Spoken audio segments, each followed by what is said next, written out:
اللہ نے فجر کی نماز کی فضیلت کو بیان کیا. آگے اللہ فرماتے ہیں وَمِنَ اللَّيْلِ، یہ تو 5 نمازیں ہو گئیں، یہ تو ساری امت پہ فرض ہیں، لیکن رات کے کچھ حصے میں فَتَہَجَّدْ بِهِ کا مطلب اس حصے میں آپ نے تہجد پڑھنی ہے. نافلۃ لک، اے محمد صلی اللہ علیہ وسلم، یہ آپ کے لیے اضافہ ہے. کیا مطلب؟ یا تو نبی صلی اللہ علیہ وسلم پہ 6 نمازیں فرض تھیں، یعنی 5 فرض کے علاوہ تہجد بھی فرض تھی، تو اس لیے قرآن نے کہہ دیا کہ امت پہ تو 5 فرض ہیں نافلۃ لک، لیکن یہ تہجد آپ کے لیے اضافی ہے، یعنی آپ پر 6 نمازیں فرض ہیں.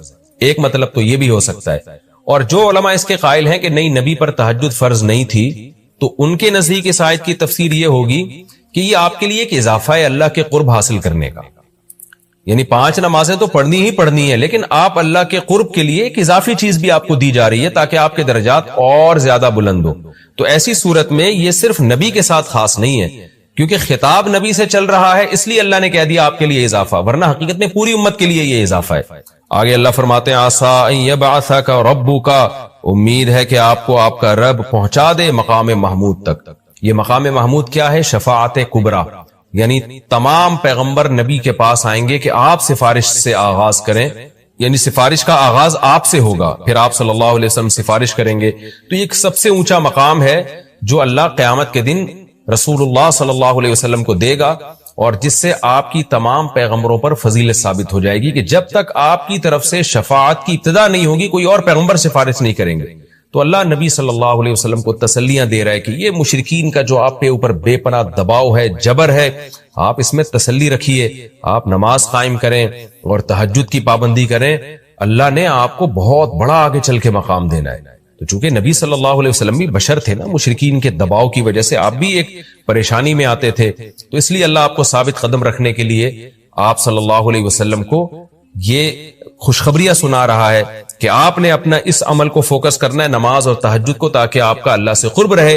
اور اللہ آپ کو خوشخبری دے رہا ہے کہ امید ہے آپ کا رب آپ کو بہت بڑے مقام تک پہنچا دے. رہا مسئلہ مشرکین کی دھمکیوں کا کہ یہ پوری کوشش کر رہے ہیں کہ آپ کو مکہ سے نکال دیں، تو ہم نے تو بتا دیا کہ یہ خود بھی نہیں پنپ پائیں گے، لیکن آپ نے اللہ سے کیا دعا مانگنی ہے؟ وَقُلْ رَبِّ، کہہ دیجئے اے میرے رب، ادخلنی مدخل صدق، مجھے مکہ میں داخل کیجئے مرغوب داخلہ، اچھا داخلہ، اور مجھے مکہ سے نکالیے بھی اچھے طریقے سے، یعنی اچھا نکلنا ہو میرا، ایسا نکلنا جس کے نتائج اچھے ہوں. اس میں اشارہ ہے کہ آپ صلی اللہ علیہ وسلم کو مکہ سے نکالنے پر مجبور کیا جائے گا، اور ایک وقت آئے گا کہ آپ مکہ سے نکلیں گے. تو اللہ اپنے حبیب صلی اللہ علیہ وسلم کو پہلے سے دعا سکھا رہے ہیں کہ آپ اللہ سے دعا مانگے، اللہ جب میں نکلوں تو میرا داخلہ بھی اچھے طریقے سے ہو اور میرا نکلنا بھی اچھے طریقے سے ہو، یعنی پسندیدہ نکلنا ہو.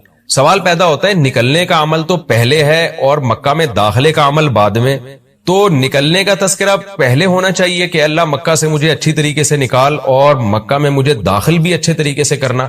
تو داخلے کا تذکرہ پہلے کیوں؟ تو اس میں بلاغت کا ایک نقطہ ہے کہ پیغمبر کا بنیادی مقصد وہ ہدف ہے جو پیغمبر دنیا میں لے کے آئے ہیں، تو اس کی آغاز تو مکہ سے کرنا ہے جس میں آپ کو بھیجا گیا، جو ابراہیم علیہ السلام کا شہر ہے، جہاں بیت اللہ ہے، اسلام کا مرکز تو اس جگہ سے بننا ہے.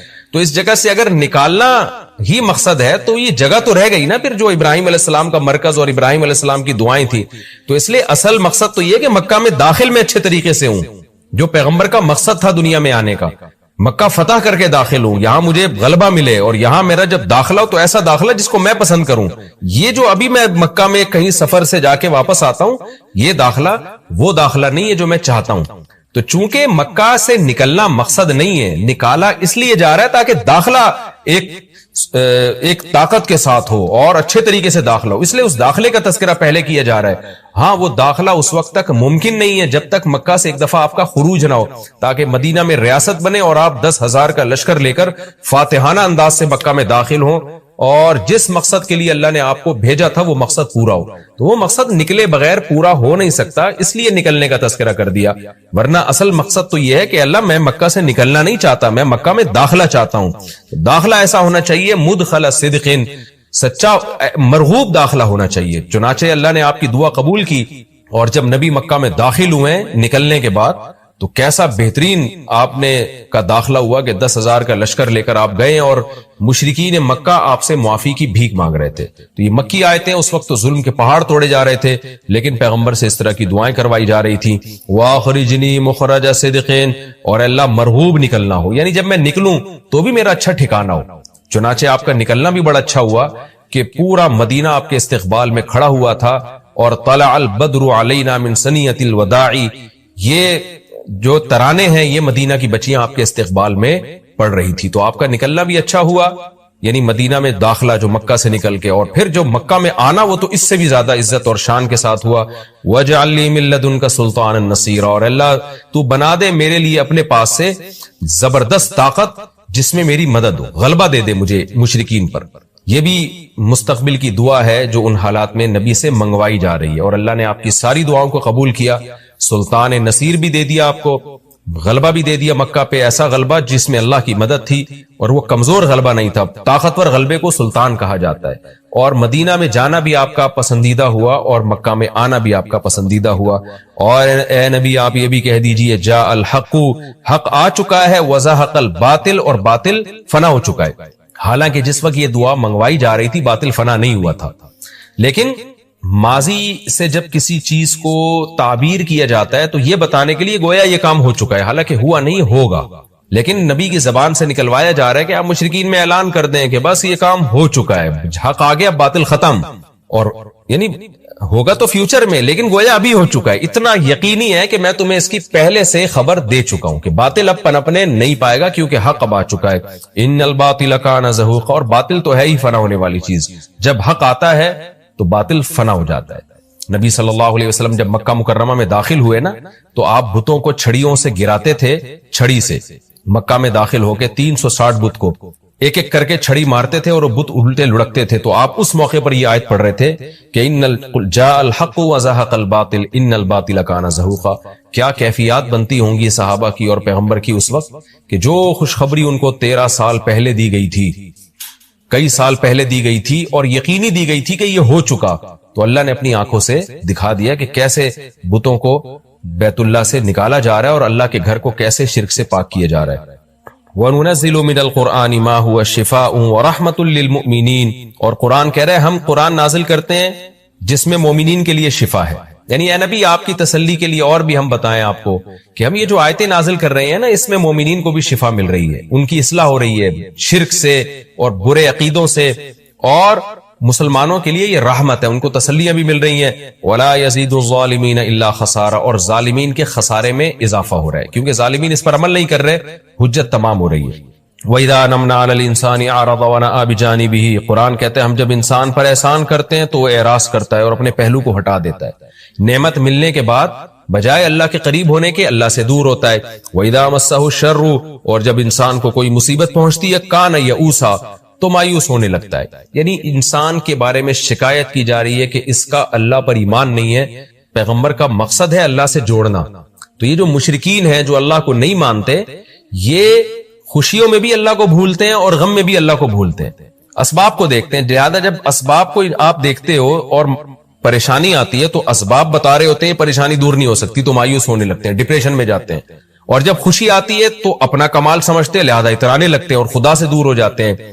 تو اے نبی ان سے کہہ دیجئے کل یعمل علی شاکلتی، ہر شخص اپنی نیچر کے مطابق عمل کر رہا ہے. اچھے لوگ کیا کرتے ہیں کہ جب انہیں خوشی ملتی ہے تو شکر ادا کرتے ہیں، اور غم آتا ہے تو مایوس نہیں ہوتے، ان کو پتہ ہے غم اللہ دور کر سکتا ہے.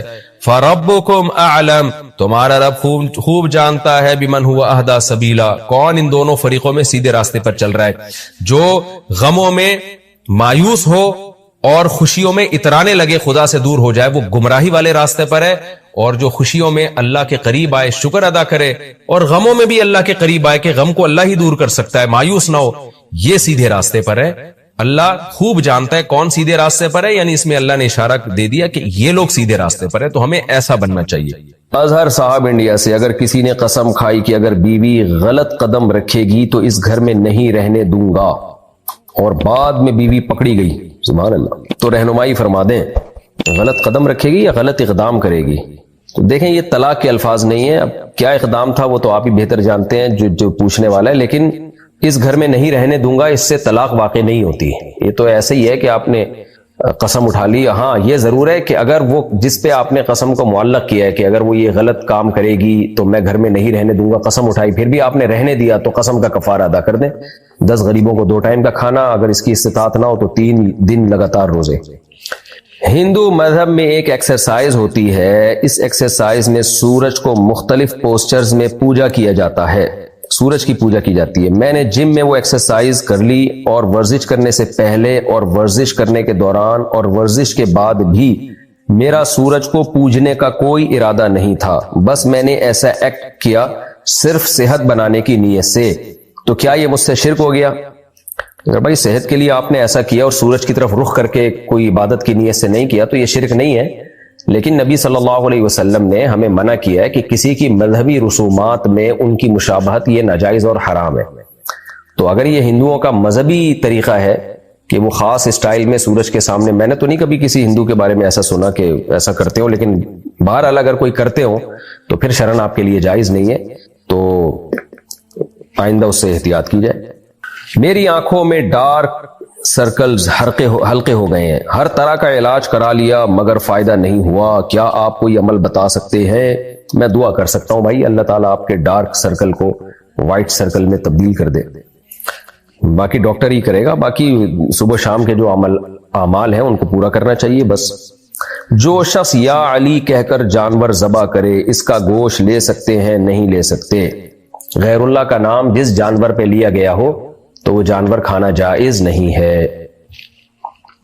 اگر کوئی شخص اپنے بھائیوں سے اور آس پاس کے لوگوں سے اکثر یہ کہے کہ میں نے اپنی بیوی کو طلاق دے دی ہے تو کیا طلاق ہو جائے گی؟ جی ہاں، اقرار طلاق سے بھی طلاق ہو جاتی ہے. کسی نے طلاق دی نہیں لیکن کسی کے سامنے اقرار کر لے کہ میں نے دے دی ہے، تو بیوی کو جب پتہ چلے گا تو شرعاً اس پر لازم ہے کہ وہ شوہر سے علیحدگی اختیار کرے. پھر اگر اقرار کیا ہے تو پھر اس سے پوچھا جائے گا کتنی دی ہیں. 1 کا اقرار کرتا ہے تو 1 مانی جائے گی، اور 3 کا اقرار کرتا ہے تو 3 مانی جائیں گی.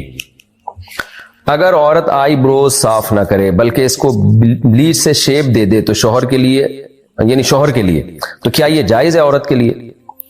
مجھے نہیں پتا بلیچ سے کیسے شیپ دی جاتی ہے. آئی بروز کو نوچنا تو ناجائز اور حرام ہے، البتہ کسی بھی طرح سے ان کو ایک شیپ دے دینا، اس میں کوئی ناجائز کی کوئی اس کی دلیل نہیں ہمارے پاس. ہاں، بال نوچ کے اس کو باریک کر دینا یہ بہرحال ناجائز عمل ہے.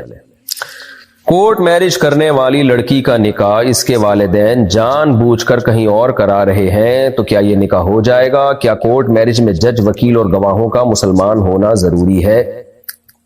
دیکھیں، اگر کورٹ میرج ہوئی ہے تو نکاح ہو گیا ہے، اب اس لڑکی کا کہیں اور طلاق لیے بغیر نکاح نہیں کرا سکتے، چاہے جج غیر مسلم ہی کیوں نہ ہو، کیونکہ نکاح میں جج نہیں کراتا. اصل میں نکاح تو لڑکا لڑکی خود ایجاب و قبول کر کے کر رہے ہوتے ہیں، تو اس کو یہ نہیں کہیں گے کہ غیر مسلم یا مسلم، اس میں تو لڑکا لڑکی نے خود کیا ہے نا، وہ تو مسلم ہی ہے، تو اس میں جج کی حیثیت جج کی نہیں ہوتی بلکہ محض ایک وکیل کی حیثیت ہوتی ہے اس کی. البتہ گواہوں کا مسلمان ہونا ضروری ہے، تو اگر وہاں 2 گواہ مسلمان نہیں تھے تو پھر یہ نکاح نہیں ہوا. شکیل احمد انڈیا سے، میرا ہندو دوست مسلمان لڑکی سے فون پر بات کرتا ہے، میں لڑکا لڑکی دونوں کو سمجھا چکا ہوں، اب مجھے گناہ تو نہیں ہوگا؟ جب آپ سمجھا چکے ہیں تو آپ کی ذمہ داری پوری ہو گئی، آپ کو انشاءاللہ گناہ نہیں ہوگا. کتنے لوگ لڑکے لڑکی فون پہ بات کر رہے ہیں تو کیا سب کا گناہ آپ کو ہوگا؟ کیا ظاہر ہے آپ سے پوچھ کے تھوڑی کر رہے ہیں. عبد القدیر صاحب انڈیا سے، شوہر نے جھگڑے کے دوران بیوی کو طلاق کا اختیار دے دیا اور کہا کہ جیسے چاہو کر لو، طلاق بول دو. تو بیوی نے کہا کہ میں کیوں بولوں، تم خود کہہ دو. پھر بیوی نے کہا کہ مجھے تمہارے ساتھ نہیں رہنا، کیا طلاق واقع ہو گئی؟ یہ کہنا کہ مجھے تمہارے ساتھ نہیں رہنا، اس سے طلاق واقع نہیں ہوئی ہے. اگر وہ طلاق کا جب اختیار دیا تو اپنے اوپر طلاق واقع کر دیتی تو طلاق واقع ہوتی. میرے شوہر مجھ پر بہت پابندیاں لگا رہے ہیں، مجھے اپنے کسی فیملی ممبرز کے ساتھ کہیں جانے کی اجازت نہیں ہے، یہاں تک کہ والدین کے ساتھ بھی گھومنے نہیں جانے دے رہے. میں بہت پریشان ہوں، آپ بتائیں کیا یہ صحیح ہے؟ دیکھیں، آپ کو تو میں یہی مشورہ دوں گا کہ جائز چیزوں میں شوہر کی بہرحال اطاعت کریں. آپ جس حد تک شوہر کی فرما برداری کر سکتی ہیں کریں، جتنی آپ میں استطاعت ہے. لیکن شوہر کو میں مشورہ دوں گا کہ بلا وجہ کی بیوی پہ پابندیاں لگانا یہ ٹھیک نہیں ہے. آپ کو جب اپنے ماں باپ کے ساتھ وہ جا رہی ہے تو کل آپ کی بھی بیٹیاں بڑی ہوں گی اور وہ چاہیں گی ہم اپنے فادر کے ساتھ کہیں جائیں یا والدہ کے ساتھ کہیں جائیں، تو آپ سوچیں کہ اگر آپ کا داماد پابندیاں لگانا شروع کر دے کہ نہیں ابا کے ساتھ بھی نہیں جا سکتی تو آپ پہ کیا گزرے گی. تو نبی صلی اللہ علیہ وسلم کی حدیث ہے استوصوا بالنساء خیرا، آپ نے حجۃ الوداع کے موقع پہ فرمایا کہ عورتوں کے بارے میں میری وصیت قبول کرو، ان کے ساتھ اچھا سلوک کرو، اچھے سلوک کی وصیت قبول کرو۔ وصیت کا لفظ بہت تاکید سے جب کوئی آرڈر دیا جاتا ہے تو وصیت کا لفظ استعمال ہوتا ہے۔ تو اس طرح کی بلا وجہ کی پابندیاں لگانا بالکل مناسب نہیں ہے۔ اپنے والدین کے ساتھ جا رہی ہے تو جانے دیں، اور اگر کوئی معقول وجہ ہے تو پھر وہ بیوی کو بتا دیں بھائی مجھے جانے پہ کوئی اعتراض نہیں، لیکن اس میں یہ فسادات ہیں، کوئی معقول ہو۔ بعض لوگ بلا وجہ کے وہمی شکی ہوتے ہیں اور خام خواہ میں جو ہے نا اپنی زندگی بھی مصیبت بنائی ہوئی ہوتی ہے، دوسرے کی بھی زندگی مصیبت بنائی ہوئی ہوتی ہے۔ تو خلاصہ یہ کہ میں آپ کو شوہر کی اجازت کے بغیر جانے کا تو نہیں کہہ سکتا، شوہر کی اطاعت کریں آپ، لیکن شوہر پر لازم ہے کہ وہ خام خواہ کی پابندیاں بیوی پہ نہ لگائے، اس سے گھر کا ماحول خراب ہوتا ہے، میاں بیوی کا رشتہ خراب ہوتا ہے اس سے۔ کیا ناپاکی کے ایام میں بھی اذان کا جواب دینا چاہیے؟ جی دینا چاہیے۔ میرا دوست ٹرین سے گر کر نیچے آ گیا اور فوت ہو گیا، اس کی ٹانگ کٹ کر جسم سے الگ ہو گئی تھی، کیا وہ شہید کہلائے گا جبکہ وہ دیندار بھی تھا؟ جی حادثاتی موت ہے، نبی صلی اللہ علیہ وسلم کی صحیح حدیث ہے جس کا مفہوم یہی ہے کہ جو بھی حادثاتی موت ہوگی وہ شہادت ہی کے حکم میں ہوتی ہے، تو اللہ تعالیٰ اس کی مغفرت کرے، اس کے درجات بلند کرے۔ مسز علی کراچی سے، کیا بیوی شوہر سے اس کی سیلری نہیں پوچھ سکتی، یا بزنس مین ہو تو انکم نہیں پوچھ سکتی؟ میں اپنے شوہر سے 5 سال سے کہہ رہی ہوں عمرہ پر جانے کا، مگر کہتے ہیں پیسے ہی نہیں ہیں، جبکہ دنیا کے سارے کام ہو رہے ہیں۔ دیکھیں پوچھ سکتی ہے نہیں پوچھ سکتی یہ تو آپ پوچھ کے دیکھ لیں، شوہر بتا دے کہ نہیں بتائے، آپ پوچھنے پر نہ اللہ کی طرف سے کوئی پابندی ہے نہ گورنمنٹ کی طرف سے کوئی پابندی ہے۔ آپ اپنے شوہر سے پوچھیں کہ بزنس میں کیا کما رہے ہو، کتنی تنخواہ ہے، تو یہ آپ کے شوہر کے پوچھنے کا سوال ہے کہ میری بیوی اگر مجھ سے میری انکم پوچھ رہی ہے تو میں بتا سکتا ہوں کہ نہیں بتا سکتا۔ تو اگر شوہر پوچھتا ہے تو میں بھی کہوں گا بھائی آپ خود اپنے گھر کے حالات بہتر سمجھتے ہیں۔ باقی اللہ نے اگر شوہر کو گنجائش دی ہے تو بیوی عمرے پہ جانے کا کہہ رہی ہے نا، کوئی فلم دیکھنے کے لیے سینما گھر جانے کا تو نہیں کہہ رہی ہے، تو اگر آپ کی اچھی آمدن ہے تو آپ اپنی بیگم کو عمرے پہ لے کے جائیں۔ شریف لوگ ایسا ہی کرتے ہیں، جب اللہ ان کو مالی وسعت دیتا ہے تو بیوی کو سب سے پہلے عمرہ ہی کراتے ہیں، حج کراتے ہیں، عمرہ کراتے ہیں۔ تو اگر آپ کے شوہر کی آمدن ہے مناسب تو ان کو چاہیے کہ بیگم کو عمرہ کرانے لے کے جائیں، اخلاقیات کا تقاضا ہے، سارے اچھے لوگ یہی کر رہے ہوتے ہیں۔ ہم جب عمرے پہ جاتے ہیں بہت سے لوگوں کو ہم دیکھتے ہیں فیملی کے ساتھ آ رہے ہوتے ہیں، تو آپ کوئی الگ ہی ٹائپ کی زندگی کیوں گزارنا چاہتے ہیں؟ تو نبی صلی اللہ علیہ وسلم اپنی ازواج کو حج پہ لے کر گئے تھے اپنے ساتھ، تو یہ نبی نے سنت زندہ کی، نبی کی سنت آپ زندہ کریں اپنی بیوی کو، اگر اللہ نے گنجائش دی حج کرائیں، حج نہیں کرا سکتے کم از کم عمرہ کرا دیں، اور اگر گنجائش ہی نہیں ہے تو بتا دیں بیگم نہیں ہے گنجائش، پھر بیگم کو بھی چاہیے کہ مان لے بھائی۔ ڈاکٹر راشد میوات سے، مفتی صاحب انجیکشن وغیرہ لگانے کے لیے یا کسی ایکٹیویٹی کے لیے نامحرم کو چھونے کی ہماری مجبوری ہوتی ہے، میرے لیے کیا حکم ہے؟ میں انجیکشن لگانے کے بعد ہینڈ سینیٹائزر استعمال کرتا ہوں جس میں الکوہل ہوتی ہے، تو کیا میرا وضو باقی رہتا ہے؟ وضو باقی رہتا ہے اس سے، البتہ غیر محرم کو کسی علاج کی مجبوری سے ہاتھ لگانا پڑے تو گلوز پہنے ہاتھوں میں، بلا حائل ہاتھ نہ لگائیں، گلوز پہن کے جو ہے وہ مجبوری ہے۔ ہونا تو یہ چاہیے کہ خواتین کے لیے لیڈی ڈاکٹرز ہوں، مردوں کے لیے جینٹس ڈاکٹر ہوں، تاکہ یہ اختلاط نہ ہو۔ ایک عجیب طوفان بدتمیزی مچا ہوا ہے ہسپتالوں میں، ایک عجیب بےہودگی کا عالم ہوتا ہے، تو جب تک مجبوری ہے تو پھر آپ گلوز ہاتھوں میں پہن لیں اور پھر جو ہے وہ علاج وغیرہ کریں۔ منذر احمد انڈیا سے، اگر جنت میں کسی سے گناہ ہو جائے تو اللہ کیا اس کو جہنم میں ڈال دے گا؟ جنت میں گناہ ہو ہی نہیں سکتا بھائی، کیوں کرے گا گناہ کوئی جنت میں؟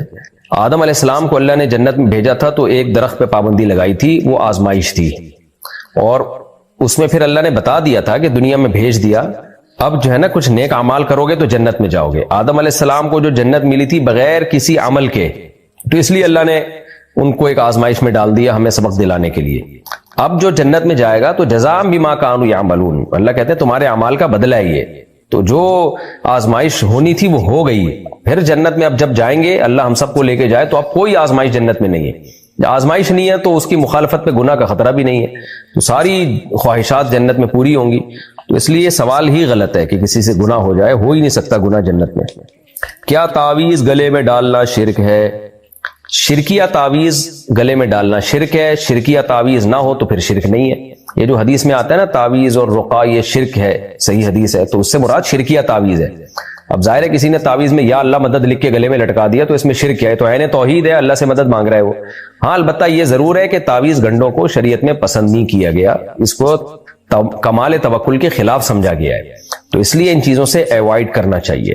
اعتدال کی راہ تعویذ کے بارے میں یہی ہے۔ بعض لوگ کیا کرتے ہیں، ایک طرف غلو کا شکار ہیں، ہر وقت تعویذ فلیتے پلیتے، ان کے آپ نے دیکھا ہوگا ہر وقت کہیں نہ کہیں سے کچھ نکل ہی رہا ہوتا ہے ان کے پرچی، ذرا ذرا سے کاموں میں بس تعویذ گنڈوں میں۔ اور ایک غلو یہ ہے کہ اس کو شرک، ہر تعویذ کو شرک سمجھنا شروع کر دیا ہے۔ تو اعتدال کی راہ یہی ہے کہ شرکیہ تعویذ تو شرک ہے، لیکن جو شرکیہ تعویذ نہ ہو، آیات لکھی ہوئی ہیں اس کے اوپر یا اللہ سے مدد مانگی گئی ہے، تو وہ شرک کیسے ہوگا؟ وہ شرک نہیں ہے لیکن توکل کے خلاف ہے، یعنی کمال توکل کے، اس لیے ان چیزوں سے بچنا چاہیے۔ اور میرے اس پہ بہت دفعہ بیانات ہو چکے ہیں، جو لوگ ان تعویذوں میں پڑھتے ہیں وہ قیامت تک پڑے ہی رہتے ہیں۔ عربوں کو دیکھو آپ، کسی کے گلے میں کوئی تعویذ آپ کو نظر نہیں آئے گا، ان کے سارے کام پورے ہو رہے ہیں، ملک بھی ان کا ترقی پہ ترقی کرتا چلا جا رہا ہے۔ اور ہماری حالت دیکھو آپ، فلیتے اور ایک دھاگا ادھر اور ایک دھاگا فلانے پڑھ کے ادھر ایک ادھر، پھر بھی کام نہیں بن رہے ہوتے۔ تو اس لیے ان چیزوں سے اپنے آپ کو دور رکھیں، 2 رکعت پڑھ کے اللہ سے دعا مانگنا سیکھیں۔ جب کوئی مشکل ہو، پریشانی ہو، اسباب اختیار کریں، جیسے بیماری ہے تو علاج اور اللہ سے دعا، بے روزگاری ہے تو روزگار کی تلاش اور اللہ سے دعا۔ جو ان چیزوں پہ آ جائے اللہ اس کے سارے کام بنا دیتے ہیں، اور جو تعویذ گنڈوں میں لگ گیا کام سے۔ قرآن عربی میں ہے اور ترجمہ اردو میں، تو کیا ترجمہ پڑھنے سے بھی قرآن پڑھنے کا ثواب ملے گا؟ نہیں جی، تلاوت کا ثواب عربی میں ہی ملے گا، کیونکہ قرآن عربی میں ہے اور جو اللہ کا کلام ہے نا وہ عربی میں ہی ہے، تو جب تک اس کو عربی میں نہیں پڑھیں گے تلاوت کا ثواب نہیں ملے گا۔ ہاں، ترجمہ پڑھنے سے قرآن سیکھنے کا ثواب ملے گا، تاکہ آپ کو پتہ چلے بھئی اللہ آپ سے کیا کہہ رہے ہیں، تو یہ ایک الگ نیکی ہے کہ آپ کو پتہ چلے کہ میرا اللہ مجھ سے کیا کہہ رہا ہے۔ تو ترجمہ بھی اور تفسیر بھی پھر پڑھی جائے، صرف ترجمہ نہ پڑھا جائے، بعض دفعہ اس سے اور کنفیوژن ہو جاتی ہے، تفسیر کے ساتھ ترجمہ پڑھیں، تو اس میں تعلیم قرآن کا، تعلم قرآن کا ثواب ملے گا، قرآن سیکھنے کا۔ لیکن جو تلاوت کا ثواب ہے وہ جب تک عربی میں تلاوت نہیں کریں گے وہ تلاوت کا ثواب نہیں ملتا۔ معذور بچے کیوں پیدا ہوتے ہیں، اس کے پیچھے کیا مقصد ہے؟ دیکھیں اللہ تعالیٰ کا نظام ہے، اللہ اپنی قدرت دکھاتا ہے، آزمائش، دنیا جو ہے دارالامتحان ہے، تو بعض دفعہ اللہ معذور بچہ پیدا کر دیتا ہے ماں باپ کے لیے کہ آزمائش ہے کہ اس کو پالو اور جنت کماؤ۔ تو دنیا تو امتحان کی جگہ ہے نا، تو یہاں ساری خواہشات تھوڑی پوری ہوں گی، پھر اللہ تعالیٰ اس میں عبرت بھی دکھا دیتا ہے۔ جیسے جو لوگ نابینا ہوتے ہیں تو آنکھوں والوں کو شکر نعمت کی توفیق ملتی ہے کہ بھئی اللہ ہم سے بھی آنکھیں چھین سکتا تھا۔ تو عرف الاشیاء بأضدادها، عربی کا مقول ہے کہ کسی بھی شے کو جاننے کے لیے اس کے اپوزٹ کا ہونا ضروری ہے۔ دنیا میں بدامنی نہ ہو تو امن کی قدر نہیں ہوگی، بھوک نہ ہو تو پیٹ بھرنے کی قدر نہیں ہوگی، بیماریاں نہ ہو تو صحت کی قدر نہیں ہوگی، معذور نہ ہو تو جو معذور نہیں ہے تو ان کو اس کی قدر نہیں ہوگی کہ معذوری سے بچنا کتنی بڑی نعمت ہے۔ تو اس لیے اللہ تعالیٰ نے نا کچھ چیزیں ایسی پیدا کی ہیں کچھ لوگوں کو کہ وہ دوسروں کے لیے عبرت کا ذریعہ بن جاتے ہیں، باقی ان کو پھر اللہ کسی اور طرح سے نوازتا ہے۔ جیسے جس کی آنکھیں اللہ لے اس سے، تو اب اس میں حکمت کیا ہے کہ جن کی آنکھیں ان کو قدر ہو کہ بھائی بغیر آنکھوں کے بھی اللہ ہم سے بھی آنکھیں چھین سکتا تھا، لیکن جس کی آنکھیں چھین لی اس کے لیے پھر خوشخبریاں ہیں کہ بھئی تمہیں اللہ نے آزمائش میں ڈال دیا، اس میں حکمت تھی، لیکن اس کا بدلہ اللہ تمہیں دے گا۔ وہ کیا ہے؟ نبی صلی اللہ علیہ وسلم نے فرمایا اذا ابتلیت عبدی بحبیبتیہ فصبر عوضتہ منہما الجنہ، صحیح بخاری کی حدیث ہے، فرمایا جب میں اپنے کسی محبوب بندے سے اس کی محبوب چیزیں چھینتا ہوں، یعنی آنکھیں چھین لیتا ہوں، وہ صبر کر لے تو اس صبر کا بدلہ میرے پاس جنت کے علاوہ کچھ بھی نہیں ہے۔ تو معذور لوگ جتنے بھی دنیا میں پائے جاتے ہیں ان کا حساب بھی ہلکا ہوگا، ان کا جنت میں جانے کے امکانات بھی دوسروں سے زیادہ ہیں، اس حدیث سے ہمیں پتہ چلتا ہے۔ لیکن یہ اللہ نے دوسروں کے لیے آزمائش بنا دی کہ بھائی دیکھو، تاکہ تم بھی ڈر کے رہو۔ قل ارأيتم ان اخذ الله سمعكم وابصاركم وختم على قلوبكم من اله غير الله، اللہ کہتے ہیں اللہ چاہے تم سے بھی تمہاری آنکھیں اور تمہاری سماعت چھین لے۔ تو یہ جو معذور پیدا ہوتے ہیں نا، اس میں یہ حکمت ہے کہ جو معذور نہیں ہے وہ اللہ کی نعمت کی قدر کریں، اور معذوروں کے لیے یہ آزمائش ہے کہ ان کا حساب کم ہوگا، ان کے جنت میں جانے کے امکانات زیادہ ہیں اگر وہ اس معذوری پہ صبر کرتے ہیں۔ مشزنی کر لی تو 40 دن تک نماز قبول نہیں ہوتی، کیا یہ بات صحیح ہے؟ نہیں، یہ صحیح نہیں ہے، باقی یہ عمل حرام ہے، ناجائز ہے، گناہ ہے، البتہ اس سے نماز کا کوئی تعلق نہیں ہے۔ توبہ کرنی چاہیے، نکاح جلدی کرنا چاہیے تاکہ ان اخلاقی برائیوں سے جان چھوٹے۔ عثمان لیاقت رحیم یار خان سے کون کون سے کام والدین کی نافرمانی میں آتے ہیں اور کون سے کام سے ہم فرمانبردار بنیں گے اور کون سے کام بد اخلاقی والے اور کون سے کام با اخلاق؟ پورا معاشرتی علوم کا ایم اے اسلامیات کا پرچہ آپ نے میرے سامنے لا کے رکھ دیا ہے۔ بھائی جتنی والدین کی خدمت کر سکتے ہیں کریں، اور جائز چیزوں میں والدین کی اطاعت لازم ہے، البتہ کچھ چیزیں بنیادی حقوق میں سے ہیں ان میں والدین کی اطاعت لازم نہیں ہے، کر لیں تو ثواب ملے گا، نہ کریں تو گناہ نہیں ہے. جیسے آپ نے نکاح کرنا ہے تو والدین آپ کو نکاح سے نہیں روک سکتے، اور آپ نے جو ہے پڑھائی کرنی ہے، والدین کہہ رہے نہیں بزنس ہی کرو، تو آپ شرعاً آپ کو اختیار ہے آپ پڑھائی کریں. یا والدین فورس کرنے بزنس کرنا ہے، آپ کہہ رہے نہیں میں نے ڈاکٹر بننا ہے، تو اس میں بھی شریعت نے آپ کو رائٹ دیا بھئی آپ ڈاکٹر بن جاؤ. آپ نے کہیں تجارتی سفر کرنا ہے، ماں باپ کہہ رہے نہیں کرنا سفر، تو شریعت نے آپ کو رائٹ دیا آپ سفر کر سکتے ہیں، بشرطے کہ ماں باپ کو نقصان نہ ہو رہا. تو کچھ چیزیں انسان کے بنیادی حقوق میں سے ہیں، وہ اللہ نے اسلام نے سب کو دی ہیں. اس میں اگر والدین کی مان لیتے ہیں تو ثواب ملے گا، نہیں مانتے تو گناہ نہیں ملتا، کیونکہ والدین کی بھی ایک حقوق کی ایک لمٹ اللہ نے رکھی ہے. لیکن آپ اس لمٹ کو دیکھے بغیر بس آپ پوری کوشش کریں ہر طرح سے ماں باپ کو خوش رکھیں. اسلام میں اس سے بڑی عبادت کوئی نہیں ہے حقوق العباد میں، کہ ماں باپ آپ کے آپ سے خوش رہیں. عبد الاحد علی گڑھ سے، بعض علماء صدقہ فطر کو فرض کہتے ہیں، بعض واجب. اس اختلاف کے بارے میں بتا دیں، اور فرض واجب میں کیا فرق ہے یہ بھی بتا دیں. دیکھیں فرض کا مطلب بھی ضروری، واجب کا مطلب بھی ضروری. یہ ایک فقہی اصطلاح ہے کہ فقہاء نے جب دیکھا کہ جن چیزوں کا لازم ہونا ظنی دلیل سے ثابت ہے تو ان کو فقہاء نے واجب کا لفظ دے دیا، اور جن چیزوں کا لازم ہونا یقینی اور قطعی دلیل سے ثابت ہے، تواتر سے ثابت ہے، ان کو فقہاء نے فرض کہہ دیا. اس کی مثال ایسے جیسے 5 نمازیں فرض ہیں، تو یہ بالکل اتنی واضح، اس پر پوری امت کا اتفاق ہے، تو اس لیے اس کو فرض سے تعبیر کیا. لیکن جو وطر کی نماز ہے، حدیث سے ہمیں پتہ چلتا ہے کہ نبی صلی اللہ علیہ وسلم نے فرمایا کہ ان اللہ زادکم صلاۃ الا وہی الوتر، اللہ نے ایک اور نماز کا اضافہ کیا اور وہ وطر ہے. من لم یوتر فلیس منا، جو وطر نہیں پڑھتا ہم میں سے نہیں ہے. تو اس سے پتہ چلتا ہے وطر بھی ضروری ہے، لیکن اتنے ضروری نہیں ہے جتنے 5 نمازیں فرض ہیں. وطر کے واجب ہونے میں یعنی لازم ہونے میں علماء کا اختلاف ہے، تو اس اختلاف کی وجہ سے اور دلائل اتنے مضبوط نہیں ہے جتنے 5 نمازوں کے فرض ہونے پہ، تو اس لیے فقہاء نے وطر کو فرض کہنے کے بجائے واجب کا نام دے دیا. تو یہ ٹرم ہے، اصطلاح ہے کہ شریعت میں کون سی چیز کس درجے کی ہے، اس میں فرق کرنے کے لیے حضرات فقہاء نے نام الگ الگ دے دیے کہ بھئی یہ فرض ہے یہ واجب ہے. تو لازم دونوں ہی ہیں. تو صدقہ فطر کو بھی واجب اس لیے کہا کہ بھئی زکوٰۃ کی طرح لازم نہیں ہے، کیونکہ زکوٰۃ پہ تو قرآن کی بہت ساری آیتیں احادیث سے اس سے پتہ چلتا ہے یہ تو قطعی درجے میں لازم ہے آپ کے اوپر. تو صدقہ فطر بھی لازم ہے، حدیث میں اس کا بھی حکم ہے، اور حکم جو ہے وہ آرڈر وجوب ہی کے لیے ہوتا ہے. لیکن فقہاء نے اس کو فرض کا نام نہیں دیا، بلکہ زکوٰۃ، کیونکہ اگر فرض کہہ دیتے تو زکوٰۃ میں اور اس میں کوئی فرق نہیں رہتا، تو زکوٰۃ سے ایک درجہ کم کرنے کے لیے اس کو واجب کا نام دے دیا. باقی ہے صدقہ فطر بھی ضروری اور زکوٰۃ بھی ضروری ہے.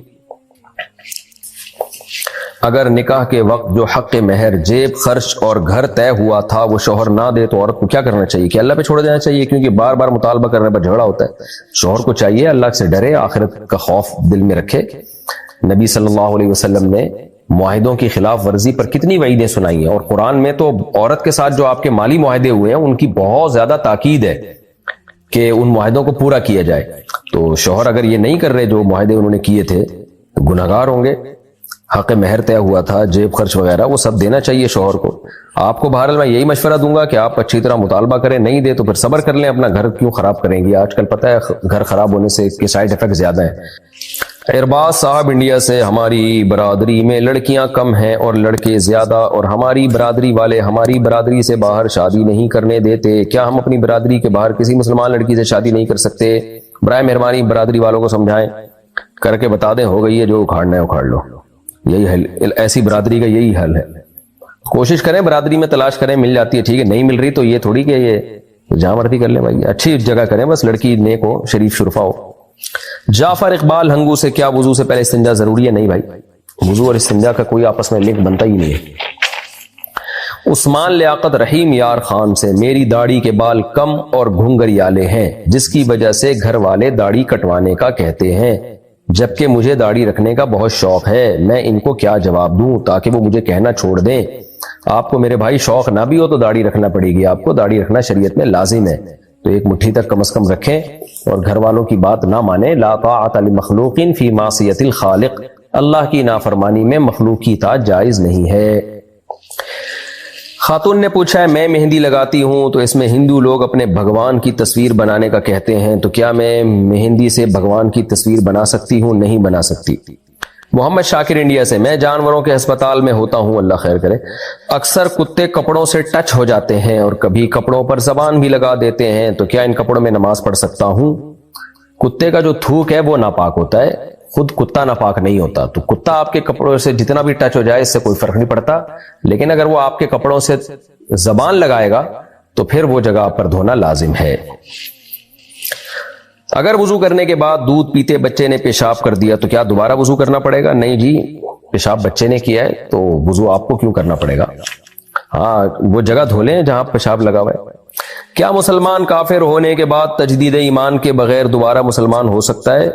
کافر ہونے کے بعد تو تجدید ایمان ضروری ہے نا، تو ایسے کیسے مسلمان ہوگا؟ دوبارہ سے اس کو توبہ بھی کرے اور کلمہ بھی پڑھے پھر مسلمان ہوگا۔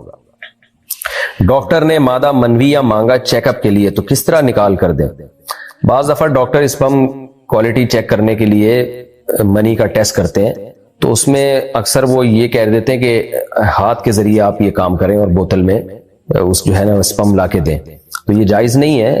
میرڈ آدمی بیوی ہی سے اپنی خواہش پوری کر سکتا ہے، اس کے علاوہ کوئی بھی راستہ حلال نہیں ہے۔ اس کا طریقہ یہی ہے کہ اپنی زوجہ سے وہ کانٹیکٹ کرے اور پھر اس میں جو اسپرم ہے وہ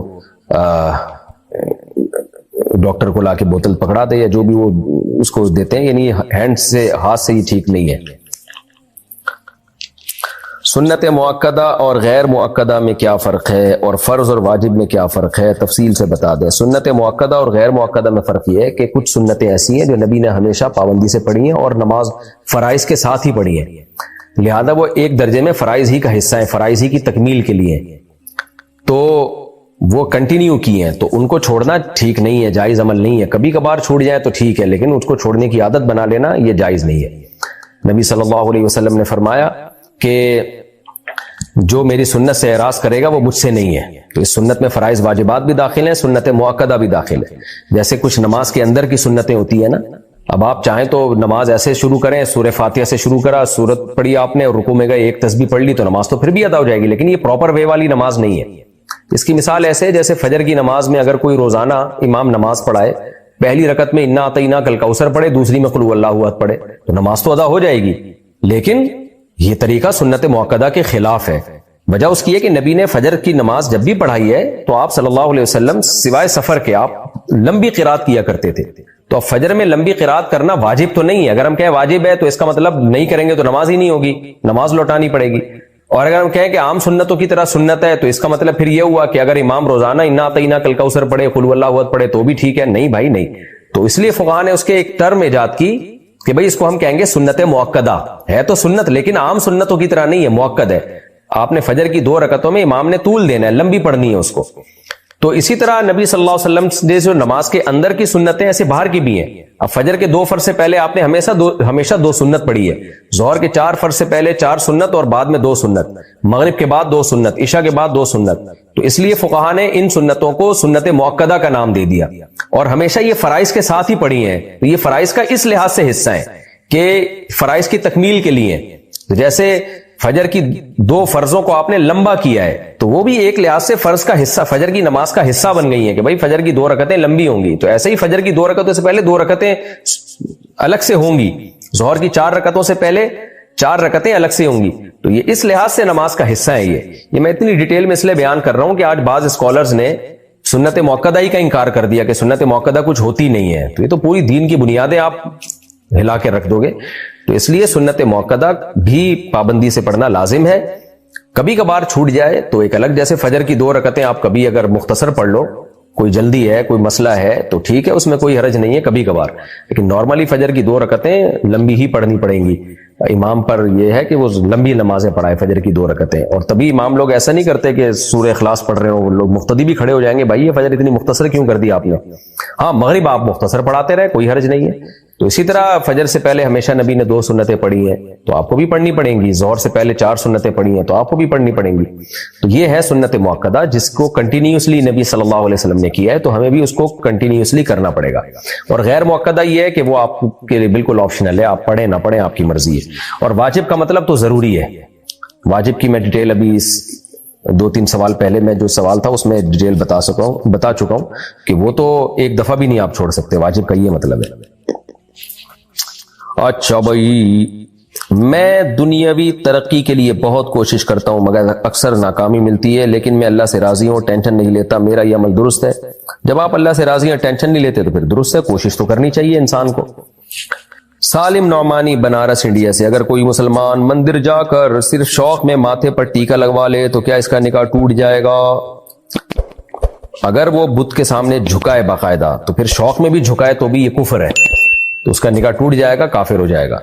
اور اگر صرف ٹیکا لگوایا جا کے تو یہ بھی حرام اور ناجائز ہے، کیونکہ نبی صلی اللہ علیہ وسلم نے کسی قوم کی مشابہت سے منع کیا ہے، تو مذہبی رسوم میں آپ مشابہت اختیار نہیں کر سکتے۔ تو باقی ٹیکا لگوانے سے نیت کیا تھی؟ تو اگر صرف شو کے لیے لگوایا تو ناجائز اور حرام ہے، نکاح نہیں ٹوٹے گا اس سے۔ لیکن اگر آپ کی نیت عبادت کی تھی، اب مجھے نہیں پتا ہندوؤں میں ٹیکے کا کانسیپٹ ہے کیا، اتنا تو پتا ہے کہ ان کا ایک مذہبی شعار ہے یہ مندر میں جا کے ٹیکا لگوانا۔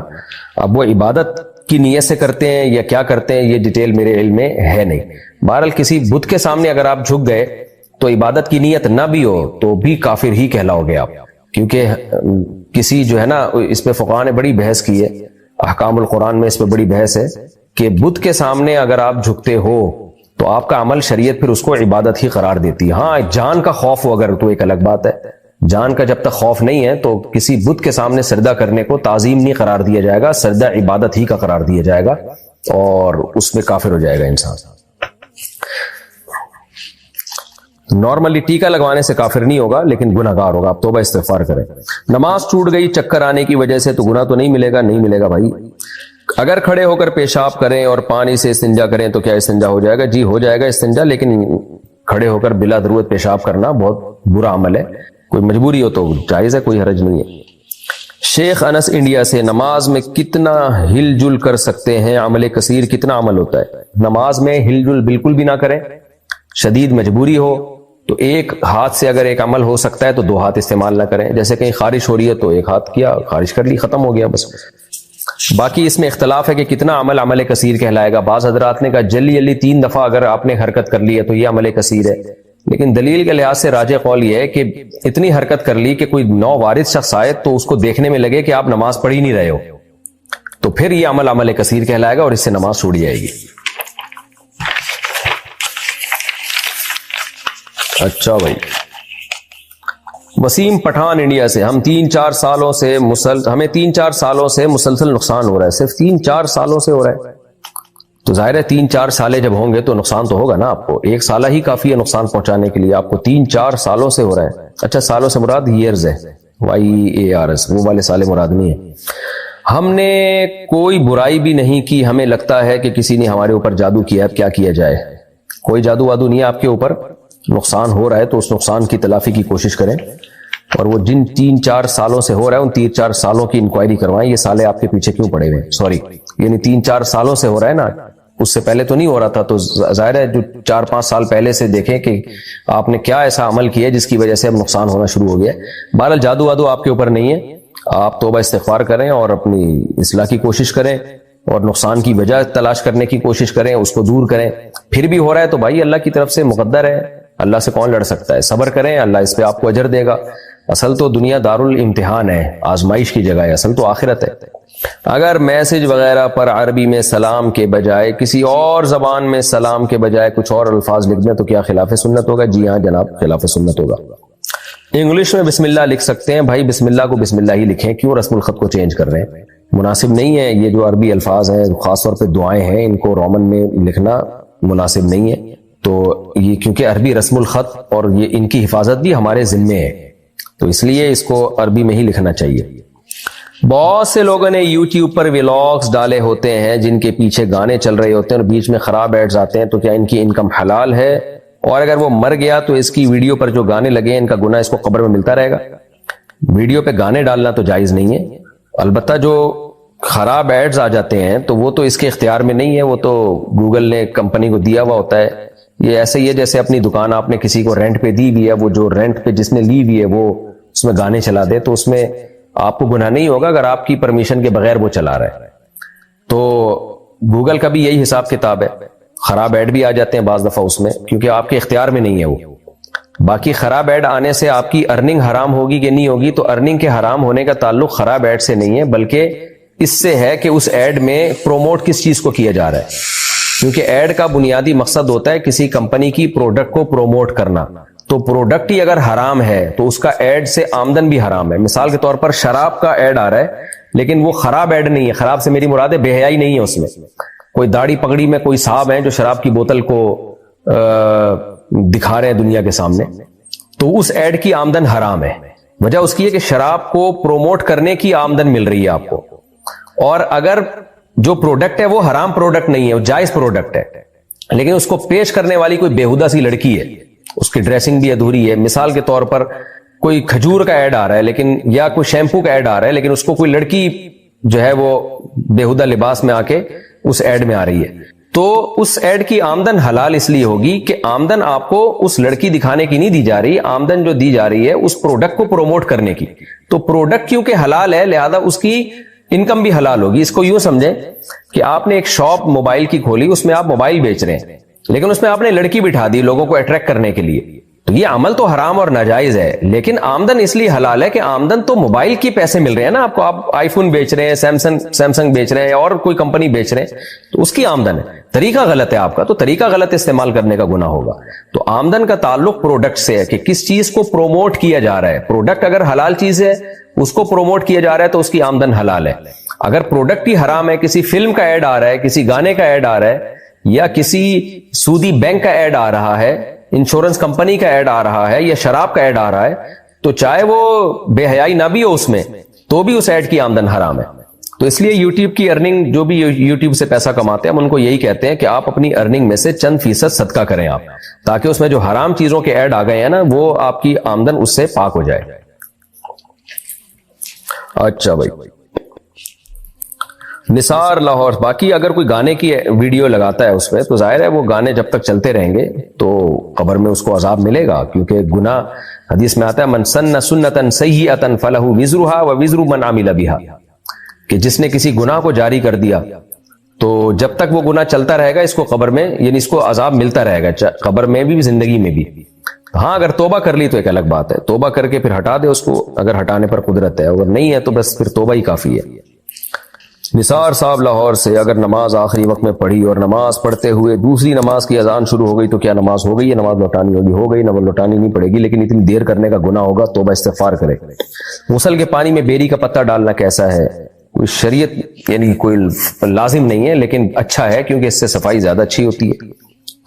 تکافل کی شرعی حیثیت اور اس کا طریقہ بتا دیں. دیکھیں تکافل کی شرعی حیثیت یہ ہے کہ اس میں اختلاف ہے. عام مروجہ انشورنس سے تو بہرحال بہتر ہے, یہ تو اس میں گناہ زیادہ ہے, لیکن اس میں گناہ ہے یا نہیں ہے تو ہماری رائے یہی ہے کہ ہمیں اس پر موجودہ تکافل کے سیٹ اپ پر اطمینان نہیں ہے. لیکن وقت کے ایک بہت بڑے عالم حضرت مفتی تقی عثمانی صاحب اور دارالعلوم کرنگی ایک بہت بڑا ادارہ ہے, ان کے علماء کی نظر میں یہ جائز ہے. تو اگر کوئی ان کے فتوے پر عمل کرتا ہے تو کر سکتا ہے. وہ ایک عامی آدمی کے لیے تو مفتی کا فتویٰ ہی, جو ماہر ایکسپرٹ مفتی ہے ان کا فتویٰ ہی دلیل ہوتی ہے. تو احتیاط کا تقاضا یہ کہ اجتناب کیا جائے. ہماری رائے میں بہرحال اس میں ہمیں تحفظات ہیں, ہم نے ابھی تک اس کے جواز کا فتویٰ نہیں دیا ہے. تو احتیاط ہم تو یہی مشورہ دیں گے کہ آپ نہ کریں. ایک لڑکا مجھے پسند کرتا تھا اور نکاح کا پیغام بھیجنا چاہتا تھا, مگر میرے والدین نے منع کر دیا کہ وہ لڑکا صحیح نہیں ہے, اور مجھے بھی کبھی کبھی لگتا ہے کہ وہ صحیح نہیں تھا. اب میری منگنی کہیں اور ہو گئی ہے, مگر مجھے اس کا خیال آتا ہے کہ ایک دفعہ میرے والدین اس سے مل لیتے, کیا پتا وہ صحیح ہوتا. میں اسے بھول نہیں پا رہی ہوں, سوچتی ہوں کہ کہیں ایسا نہ ہو کہ میری شادی کے بعد بھی مجھے اس کے خیالات آتے رہے.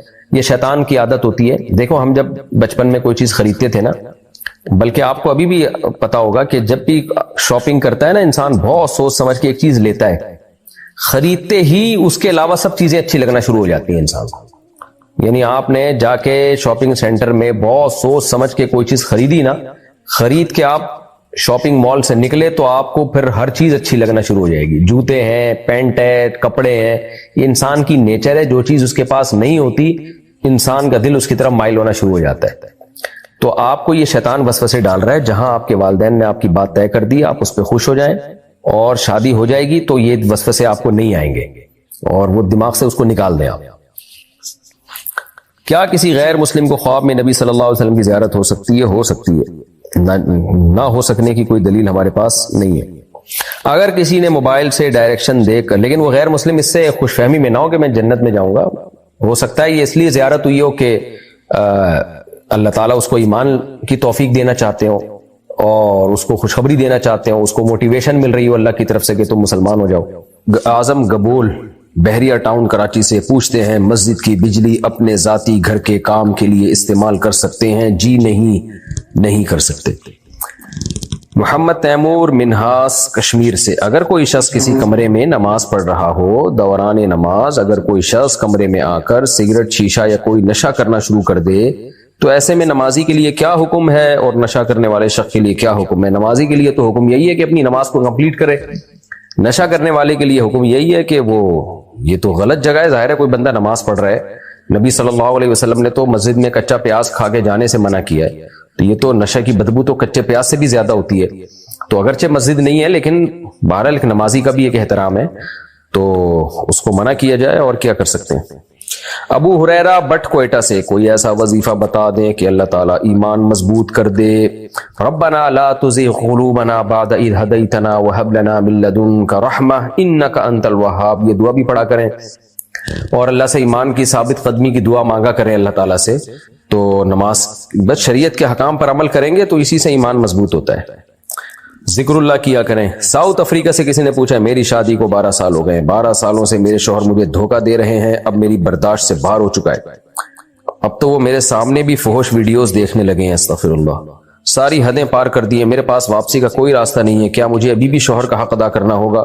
جبکہ وہ میرے قریب آتے ہیں تو مجھے وحشت ہوتی ہے، میرے 2 بچے ہیں، میں کیا کروں؟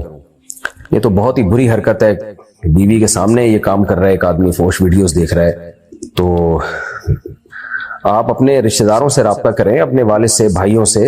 عورت کو سپورٹ ملتی ہے اس کے خاندان کے مردوں سے، تو خاندان کے مرد ہی اگر ڈھیلے ہوں تو پھر عورت، ہماری سوسائٹی میں آپ کو پتہ ہے پھر عورت پہ ظلم ہوتا ہے، یہ تو بہت ہی تکلیف دہ حرکت ہے۔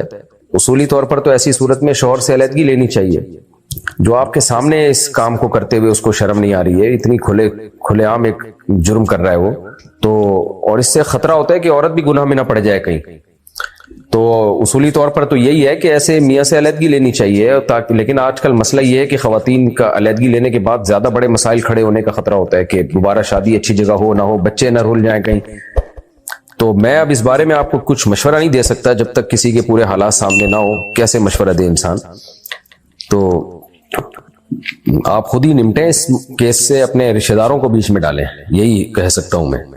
باقی بیسک حقوق اگر وہ آپ کے ادا کر رہا ہے تو آپ کو بھی اس کے بیسک حقوق ادا کرنے پڑیں گے، تو یہی ہے۔ باقی محبت اور ایک جو شوہر سے ایک محبت کا تعلق ہوتا ہے وہ تو اختیار میں نہیں ہے، اور ظاہر ہے اس ٹائپ کے شوہر سے عورت کہاں محبت کرے گی؟ اللہ تعالیٰ ہدایت دے آپ کے شوہر کو، میں دعا ہی کر سکتا ہوں۔ یقینی طور پر کوئی مشورہ دینا میرے لیے ممکن اس وقت تک نہیں ہے جب تک کسی کے پورے حالات سامنے نہ ہو، تو آپ اپنے خاندان کے مردوں کو بیچ میں ڈالیں۔ پاکستان سے کسی نے پوچھا ہے، بچپن میں جبکہ اس وقت میں بہت چھوٹا تھا، اپنے دوست کے ساتھ مل کر ایک بلی کے بچے کو کنویں میں گرایا تھا اور اس وقت ہماری سمجھ میں کچھ نہیں آیا، اس کے لیے ہمیں کیا کرنا چاہیے؟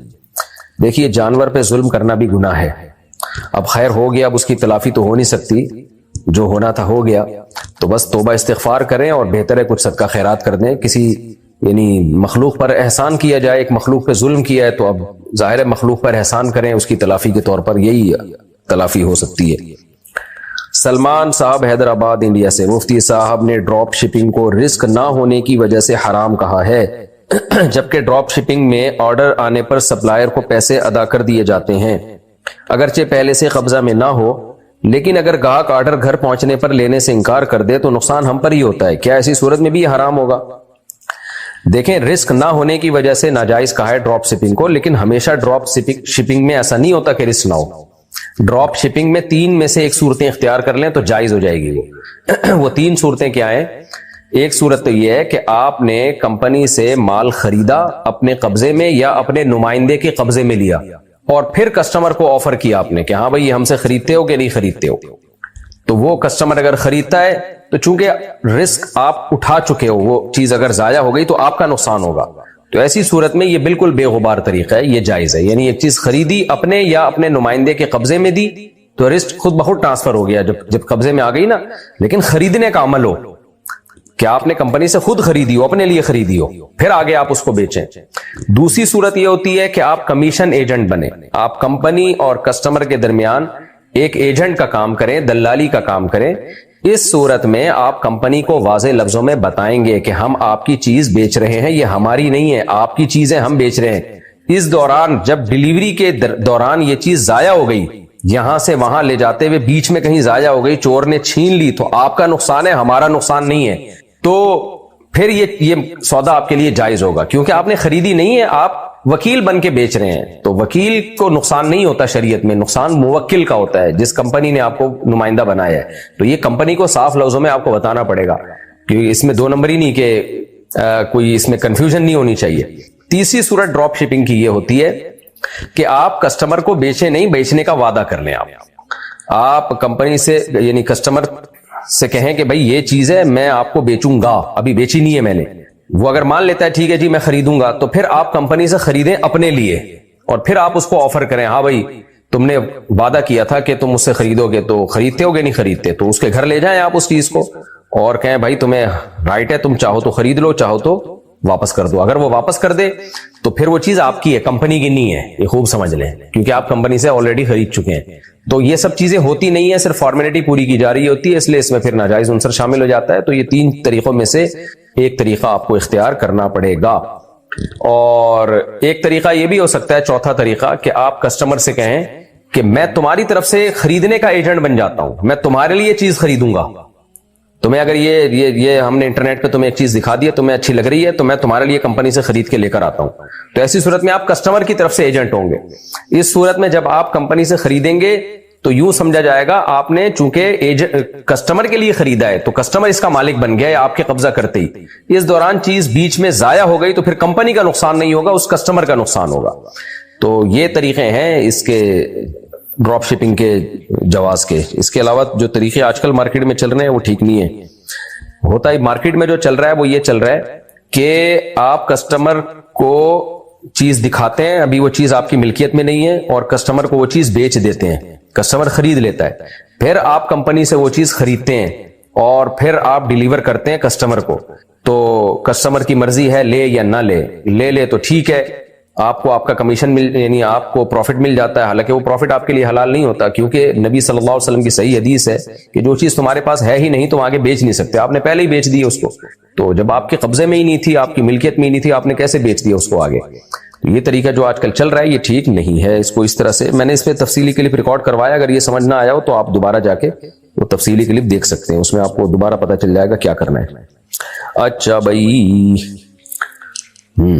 محمد اسد اقبال ملتان سے، میں نے ایک لڑکی کو رشتہ بھیجا تو ان کی فیملی نے کسی مفتی یا پیر سے پوچھا شادی کے بارے میں، تو ان صاحب نے بتایا کہ شادی کے بعد ان دونوں کے درمیان لڑائیاں ہوں گی، جس کی وجہ سے لڑکی کی فیملی نے منع کر دیا، اور ایک وجہ یہ بھی بتائی کہ آپ بلوچ ہیں اور ہم پنجابی فیملی سے ہیں۔ تو پیر صاحب نے جو پہلے سے بتا دیا، تو کیا ایسا بتایا جا سکتا ہے؟ میرا اپنا بزنس ہے، میں الحمدللہ بہت اچھی میری آمدن ہے، میرے ابو ریٹائرڈ گورنمنٹ ملازم ہیں، رہنمائی فرمائیے کہ مجھے کیا کرنا چاہیے۔ اس پیر صاحب نے جہالت کی ہے، اور وہ جو مفتی صاحب ہیں وہ مفتی بھی نہیں ہے، آج کل ہر آدمی کے نام کے ساتھ مفتی لگا ہوا ہے، مفتی یہ چیزیں بتا ہی نہیں سکتا۔